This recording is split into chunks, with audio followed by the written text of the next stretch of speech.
Bonjour à tous et merci de suivre ce 6h30. Ce mardi 1er décembre, la journée mondiale de lutte contre le sida, elle a été instituée en 1988 et est consacrée à la sensibilisation à la pandémie du virus qui a causé 39 millions de décès à travers le monde de 1981 à 2013. Le 24 novembre dernier, l'ONU-SIDA a annoncé qu'il pourrait être possible de mettre fin à l'épidémie d'ici à 2030. En 30 ans, la recherche a progressé de façon spectaculaire avec la mise au point des traitements antirétroviraux et l'élaboration de vaccins thérapeutiques. L'objectif ultime est de venir à bout du VIH, des 2 millions de nouvelles infections enregistrées dans le monde en 2014. Avec quels remèdes cela pourra se faire? Où en sont les recherches à ce niveau? Guillaume Zéré et Delphine Glas nous édifient sur la question. Le VIH, le virus de l'immunodéficience humaine. Lorsqu'une personne est infectée par ce virus, celui-ci détruit progressivement certaines cellules qui coordonnent l'immunité, c'est-à-dire les défenses de l'organisme contre les microbes. Au fil du temps, le nombre de ces cellules diminue et l'immunité devient de moins en moins efficace. Cela peut favoriser des maladies de plus en plus graves. Certaines de ces maladies sont appelées maladies opportunistes. Lorsqu'une personne a une ou plusieurs maladies de ce type, on dit qu'elle a le sida, syndrome d'immunodéficience acquise. Près de 30 années écoulées, 42 millions de personnes touchées dans le monde, plus de 3 millions de décès en 2002. Face à ce triste bilan, le monde continue de se mobiliser. La Côte d'Ivoire mène ce combat contre le sida depuis plusieurs années. Mobilisée sans aucun véritable traitement, les choses se sont tout de même accélérées. À partir de 1998, avec l'appui de l'ONU-SIDA, la Côte d'Ivoire a bénéficié de ce qu'on a appelé l'initiative d'accès aux ARV. Avec 12% de personnes infectées au sein de la population ivoirienne avant 2005, la Côte d'Ivoire a progressé, selon les chiffres 2011-2012 de l'étude démographique et de santé. En 2012, on a fait une autre enquête qui a situé la prévalence à 3,7%. Donc vous voyez qu'on est dans une phase de déclin. Le dépistage constitue un volet important. Le ministère a institué l'approche de tester. Dès qu'on dépiste quelqu'un qui est positif, on le traite en même temps, sans attendre. Et ce tester a été mis en place pour un certain nombre de groupes de population. À commencer par les femmes enceintes, les personnes qui font partie des groupes à haut risque, les professionnels du sexe, les hommes ayant des rapports sexuels, avec des hommes, des utilisateurs de drogue. Mais dans notre cas, il y a d'autres populations qu'il faut prendre en compte. Les migrants. Autant dire qu'aucune couche n'a été délaissée.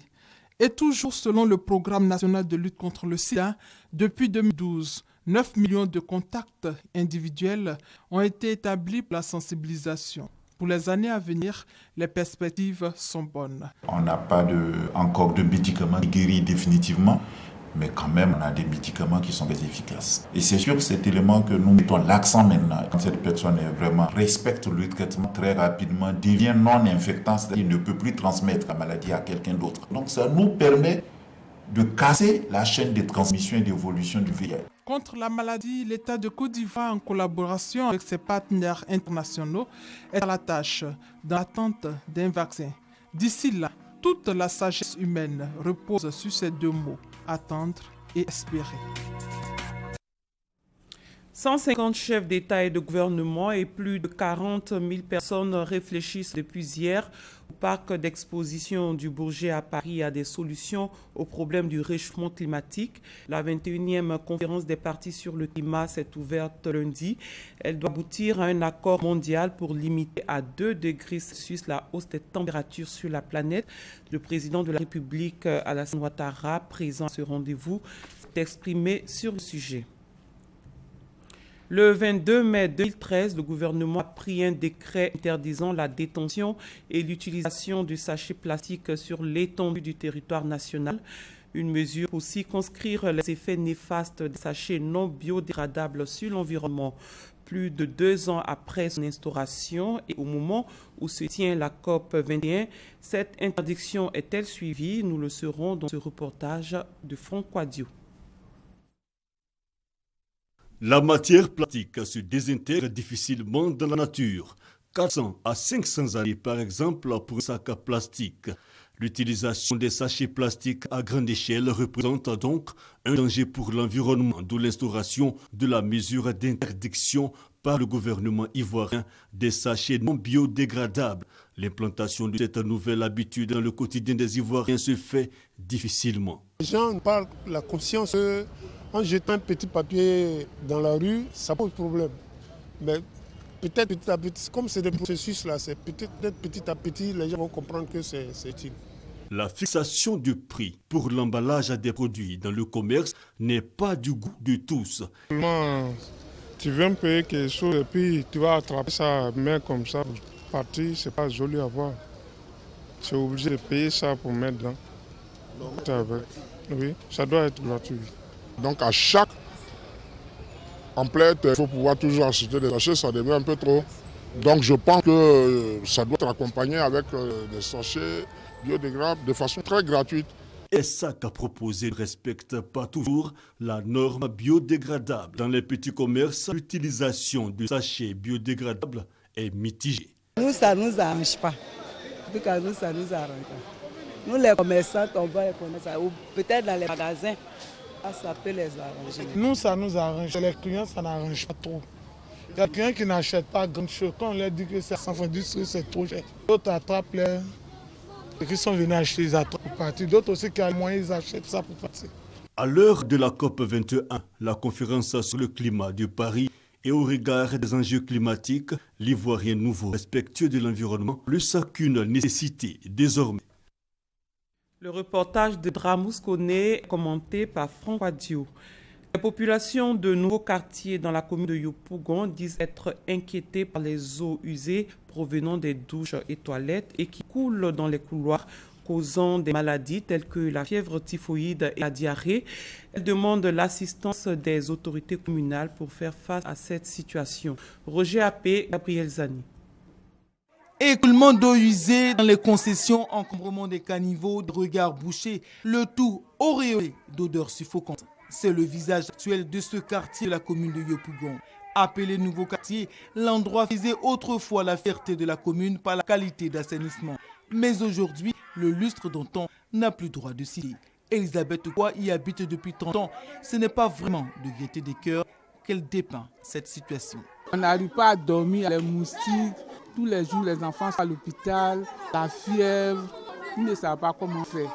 Audit de riverains, cela fait un peu plus de 6 mois que les populations sont contraintes à vivre dans ces odeurs nauséabondes des eaux usées qui n'émanent plus seulement des égouts, mais aussi des douches et toilettes. Impuissante face à la situation, elle crie au secours. On appelle la SODC dit eux ne peuvent rien faire pour nous. Parce que les gens ont construit des regards. Donc c'est nous qui vont le calvaire avec nos enfants. Quand mes clients viennent manger, ça, ils se plaignent. Surtout qu'il pleut même, on ne peut plus mettre. Vraiment, on va le mettre. On n'a qu'à voir cette situation. On lui demande pardon, on est fatigué. Comme on peut le constater ici, ce caniveau d'évacuation d'eau pluviale de 1,5 mètre de profondeur est complètement bouché par le sable. Les jeunes du quartier tentent autant bien que mal de trouver une solution en le débouchant, mais n'y change rien. Comme tout temps, le caniveau est débordé. Vraiment, l'eau coule partout au quartier. On ne peut même pas entrer quand il y a la pluie. C'est ainsi que nous, les jeunes, on a décidé de nettoyer le caniveau pour pouvoir au moins circuler dans le quartier. Parce qu'on a attendu longtemps, personne ne vient. Dernièrement, le directeur technique de la mairie est venu et ils ont pris note avec le directeur de l'assainissement de SODC. Ils ont vu nos difficultés. Jusqu'à présent, vraiment, rien n'est fait. Projet sur la situation, le directeur des services techniques de la mairie donne les explications. Dans ce quartier, il y a le réseau d'assainissement qui existe. Il est fait pour recueillir et véhiculer et drainer ces eaux, les eaux de ménage à partir des maisons. C'est un réseau enterré. Mais il se trouve que la SODC, à l'état actuel, ne peut pas entretenir ce réseau. Les gens ont construit sur le réseau, c'est-à-dire où passent les canalisations. Il y a des maisons qui ont été érigés sur ces ouvrages. Pour faire sortir la population de cette impasse, la mairie annonce plusieurs mesures pour les jours à venir. En ce qui nous concerne, mairie, c'est faire en sorte que tout ce qui est l'emprise, on les dégage. Juste en aval du pôle de destination des eaux, il y a une occupation anarchique qui est faite par des vendeurs de bois. Nous, la mairie, nous allons charger de faire partir. En attendant ces solutions, les populations de Yopougon, nouveau quartier, vivent ici la mort dans l'âme, à la recherche de logements décents à moindre coût. Backbone S est une fibre optique qui traverse les régions du Gontougo et du Bunkani. Caractérisée par un haut débit fiable et durable, elle va permettre plus de connectivité et un meilleur accès au TIC pour les populations résidant sur ce tronçon de 622 km. La fibre optique Backbone S a été officiellement lancée hier en présence du Premier ministre Daniel Kablan-Dekong. Christelle Menon. Backbone, terme anglophone pour désigner un réseau informatique appartenant à des réseaux longue distance de très haut débit Internet. Backbone Est, parce qu'il relie la zone est de la Côte d'Ivoire, de Grand Bassam à Bouna via Abidjan. Backbone Est est actif depuis ce matin. La cérémonie qui nous réunit aujourd'hui vient concrétiser la réalisation et la mise en œuvre d'une première phase du réseau national en fibre optique, ce que nous appelons le Backbone national, infrastructure essentielle dans la réalisation de l'ambition de développement numérique de nos pays. Il s'agit des voies, certains disent des autoroutes, sur lesquelles s'écouleront diverses natures de flux générés par l'économie numérique en construction. D'une vitesse pouvant aller jusqu'à 800 gigaoctets par seconde, cette nouvelle autoroute de l'information vient renforcer la transmission de données. Backbone permettra une meilleure qualité des communications, une réduction des coûts de communication, un meilleur accès au numérique, une meilleure gouvernance de la Côte d'Ivoire et surtout la création de nouveaux emplois. Les technologies de l'information et de la communication ont permis la création d'environ 20 000 emplois directs dans le secteur formel et l'on dénombre à ce jour près de 100 000 emplois indirects liés au seul secteur de téléphonie mobile. Les effets socio-économiques et culturels sont, vous le voyez, indéniables. Le secteur des technologies de l'information et de la communication est devenu au fil des ans un volet important de l'économie de notre pays. Tout indique que cette tendance se renforcera au cours des prochaines années pour atteindre une contribution à concurrence de 15% du PIB à l'horizon 2020. L'Agence nationale du service universel des télécommunications ETIC, ANSUT, met en œuvre le projet Backbone, une opération de maillage de la Côte d'Ivoire en fibre optique prévue en 3 phases. Backbone Est, long de 622 km, est la deuxième phase du projet.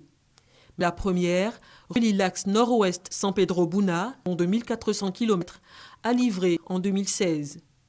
5000 km de fibre optique compléteront ce maillage de 7000 km. De 2011 à 2015, le nombre d'abonnés au service Internet, ADSL et WiMax, est passé de 200 000 à plus de 8 millions.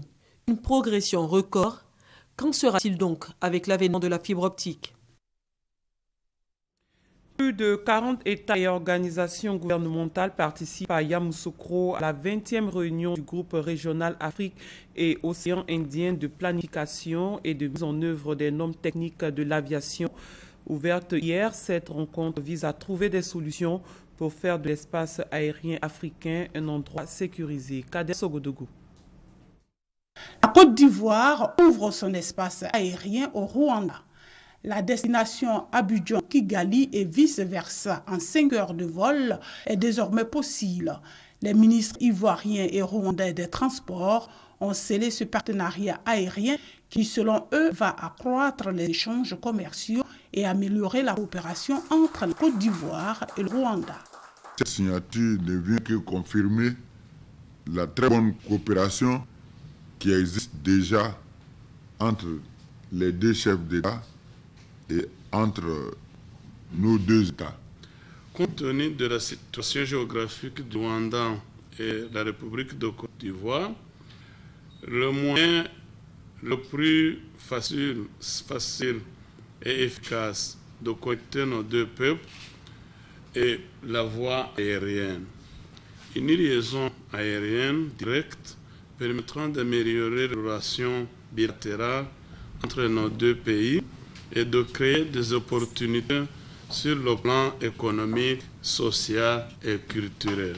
Rwandair chargé de rallier Kigali à Abidjan effectuera 4 vols par semaine. La compagnie ivoirienne Air Côte d'Ivoire, quant à elle, va desservir Kigali dans les meilleurs délais. Elle compte 6 avions avec 5 prévus pour l'année 2016. La destination Kigali-Abidjan se faisait en 14 heures de vol avec des escales à Addis Abeba et Cotonou.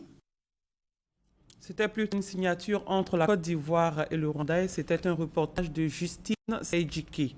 Et ce fait qu'il n'arrive pas tous les jours, des quintuplés ont vu le jour à la polyclinique Sainte-Anne-Marie à Cocody. Les bébés et leurs mères se portent bien. Notre reporter Doigt de Laser les a rencontrés.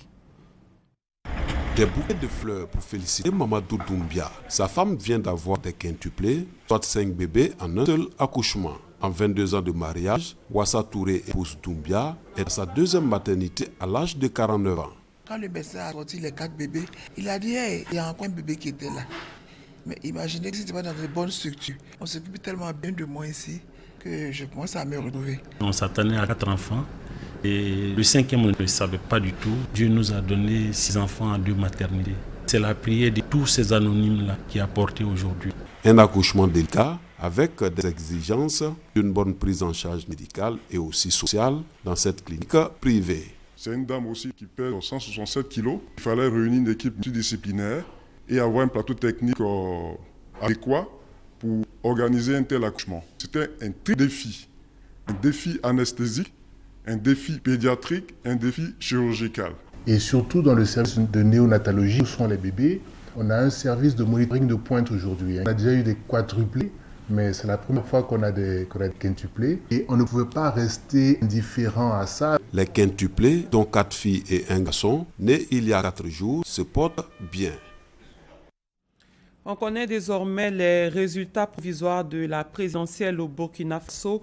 Ils ont été officiellement proclamés par le président de la Commission électorale nationale indépendante peu après minuit en local sur la chaîne RTBF. Selon Barthélémy Kéré, le candidat Roch-Marc Cabré, ancien premier ministre de Blaise Compaoré, passé dans l'opposition, est arrivé en tête avec 53,49% des voix au premier tour.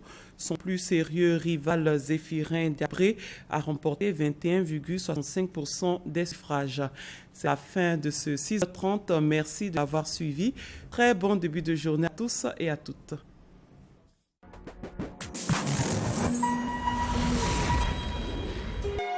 RTI1, la chaîne qui rassemble.